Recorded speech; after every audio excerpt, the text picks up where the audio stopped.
we're going to discuss, let's say, 3 reasons. There are a lot more, but let's say 3 reasons why NFT art failed.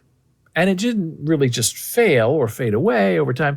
I mean, it got up and fell over and died. And the question is, why? What happened? And it's really very interesting. And a lot of it has to do with money and greed and perception. Now, I have been a big fan of NFTs, more a fan on this show of the blockchain of which NFTs use in order to communicate provenance and ownership. That's a great, interesting thing. So when we talk about NFTs in this limited discussion, we're talking about art, because there are other things you can make as an NFT. A record of a car being fixed, a promissory note, a loan, a gift, that all can be recorded and publicly available for checking and verification on the blockchain. Now, that is the beauty of this idea of NFT. But why did the art part of it fail? Now, some people say, oh, it's just so easy because you go on there, you screenshot the art, and instead of paying, one Ethereum at the time, at the top was like $3,000 for one Ethereum. I don't have to pay $3,000. I just screenshot and I have the image. Well, it was never about that. It was about proving ownership. And in the art world, that's really important. Where has this been? Who had it before? What was the previous selling price? What's it selling for now? There's a chain of events that gets linked to an AI art image. And a lot of AI art from 2 or 3 years ago is completely tanked, worth maybe half, a third, a tenth of what it originally was. And why? Why did this happen? Well, it happened because Bitcoin started to fail a bit, lose value, and so did Ethereum. Ethereum went down to about half price, less than half price, maybe like $1,200 per Ethereum instead of $3,000. So you had people who were getting into this late and early. The early people were paying $3,000 for, let's say, an NFT at one end. And then, 6 months later, their investment, their purchase had dropped by half. And a lot of NFT artists and collectors are in it for profit. The artist wants to make money by doing one-of-ones, limited editions. And a lot of the collectors collect because they want to buy low and sell high, which is perfectly fine. But around this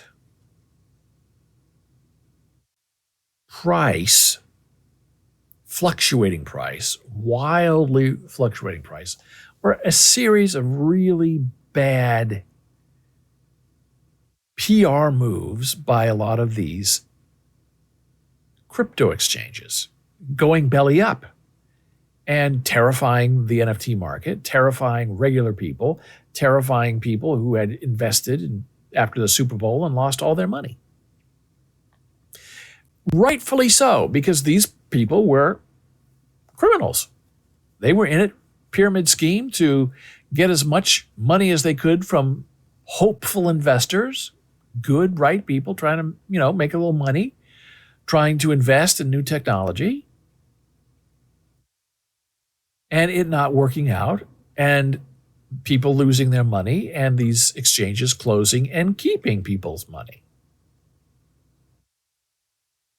So the fear in the everyday buyer became very real, and a lot of people just stopped.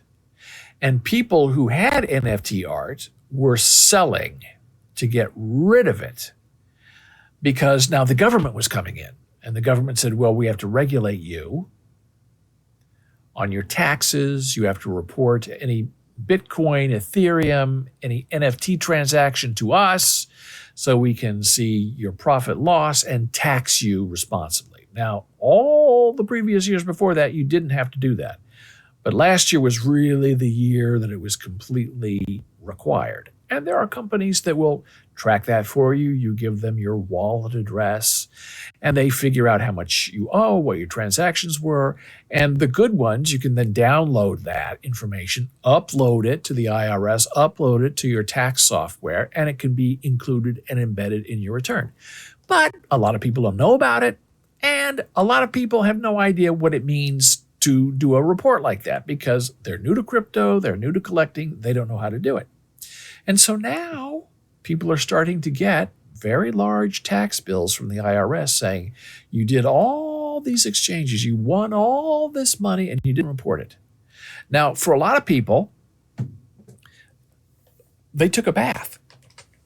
They bought the $3,000 NFT that was now worth $300, and to get the heck out of it, to get out of Dodge, they sold for pennies on the dollar to another collector who wants to, make money on the upside. So they want to get out, but their loss is like $1,200. Well, that too can be reported on your income tax because that's a profit and loss. You're in business. You are in the art world, an art collector, an art dealer. You buy, you sell, you lose some, you win some. So that is another layer of complexity and burden, because who in the world would want to get into NFT art collecting when you have the tax man looking over your shoulder saying, if what you bought is what you earned, and have you lost any value, and can you prove it, and why does this blockchain report this and that blockchain reports this? And a lot of collectors have 2 or 3 or 4 different kinds of wallets. They have cold storage wallets. They have hot wallets. They have wallets that are over here for their family and friends, and wallets that they use. So you have to make sure you're reporting your losses and your income, your profits loss from all your wallets across all things in order to have a properly prepared tax return. That's exhausting for people, especially if they're not technical, especially if they, own a couple of pieces. And even if you're buying but not selling, you still have to report it. Now, as I understand it, if you just buy Ethereum or you buy Bitcoin and hold it, you don't have to report that because you're not doing anything with it. But if you are buying the Ethereum and buying the Bitcoin to then purchase a work of art, then that you have to report. Nobody wants to do that. So we have the IRS. That's one reason NFTs are failing. The price dropped. That's another reason why NFT art failed. Scandal at the exchanges. Another reason NFT fails.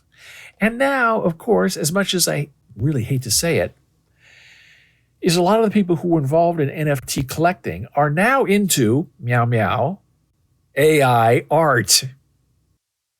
They can collect their own art and sell it if they want to as an NFT, or they don't have to go out and go to an artist and say, I want to buy one of 10,000 copies of this NFT for $3,000, when I can pay $3,000 a year and create 50,000 original images of my own that look just as good as anything any artist out there is doing on their own. Now, some people say that's imitative, it's stealing, it's art. That's what the NFT artists are doing. They probably do it unwittingly and unknowingly, but everything they've seen, experienced, stolen, they have made a part of them, and out comes a new piece of art. It's the same thing with AI art. It goes out, experiences, finds information, collects it, makes it a part of them, and then they use that and create a new piece of art. So to accuse AI art of stealing, please turn around and accuse regular artists of stealing the same thing, because it's the exact same process of invention and non-creativity. There's nothing new in the art world. Everything's already been done. It's just people who don't know what's come before think they're being original in creating something that is not original, but they think it is. And then they accuse AI art of not being original when they are not original themselves. It's a very interesting sort of psychosis. So those are the reasons why I believe NFT art has really been suffering. And some people go to AI art and make art and then go sell it as an NFT. That's good. A lot of the traditional artists are using AI to enhance their own work so they can create more interesting work that is advanced and technical and different looking and feeling. So a lot of the hardcore NFT collectors, after the scandals and the taxes and the prices and all of that, are now their own artist. The collector has become the artist with the help of AI. So for a while, 2 or 3 years, NFT collecting was hot. And now it's not. And now what's hot is making your own AI art for a fraction of the price. And the problem is a lot of the original NFT art creators wanted to get $3,000 for their work. So, because that's what they were used to, that was their lifestyle. So when, Ethereum halved and went down to, 1,200 or so, they would then raise their price to 3 Ethereum because they wanted to get their $3,000. And most people would say, well, wait a minute, 6 months ago, this was 1 Ethereum. Well, and they don't tell you the reason, but the reason is because they want to make sure they're getting $3,000 for one piece of artwork. And that's deadly because people figure out what they're doing and they don't like it. And say, what do I need you? I can go out and, tell my art AI bot to create a new Van Gogh for me that I can print out or make as an NFT or put on my wall, and it'll do it in 2 seconds. I don't have to deal with the blockchain. I don't have to deal with you raising your prices. I don't have to deal with people stealing the image from my website because they want a copy of my NFT. I can just do it all on my own.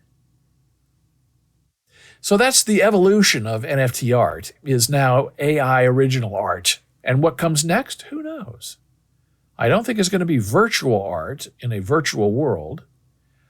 I think the AI part of it is sort of here to stay for a while. But we'll see. Only time will tell.